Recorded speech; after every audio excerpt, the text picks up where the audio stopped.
Changes to New York gun laws and permit policies set to take effect in just over a month, but some of the local agencies tasked with enforcing these new rules say they are still waiting for guidance and some clarity from the states. Yeah, that's right. These changes are the state's response to the Supreme Court overturning several gun control laws late last month. The new rules expand the eligibility requirements to get a pistol permit in New York, like completing training courses and meeting with a licensing officer. It will also create a statewide licensing and ammunition database and establish state oversight for background checks. Now, while these changes don't take effect until September 1st, some New York, or Western New York police agencies rather, are advising people to prepare their permit forms now, as they are expecting a high volume of applications to process. But elected officials tell me today they're still looking for some clarity here from the state over some of the changes, just 5 weeks out now from when these changes kick in.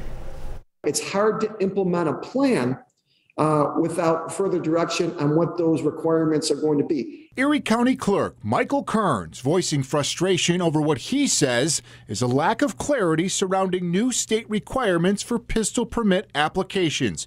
The new guidelines, part of the state's new gun legislation, are set to take effect on September 1st.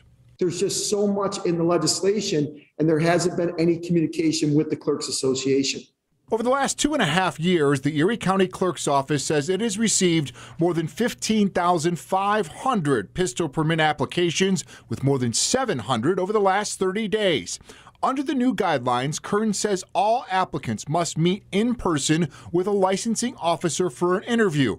The required safety training will also increase from 4 hours to 16 hours. Those are huge changes. Peter Vasilian is an attorney with more than 20 years of experience practicing gun law. Frankly, the interview portion I think is good. I've always had concerns that people are not, be treated as individuals as opposed to being treated as a disembodied number. As for the increased training, frankly, that's very doable. I mean, it's an inconvenience, I guess, to some people, but I, in my personal opinion, you can't cover what you need to cover in just 4 hours. Still, Vasilian tells me he understands the questions and the pushback over the new requirements. I think most of the people want a handgun in the home to defend themselves and their loved ones in the home. I don't think the majority of people seeking handguns are seeking them to carry them on the street. Meantime, Clerk Kearns says it's status quo for his office as he waits for more guidance from the state. This is an unfunded mandate. Who is going to pay these instructors? Who is going to pay for this additional stuff? Who is going to pay for this? Is this about safety, or is this about barriers to the process of owning and having guns in New York State?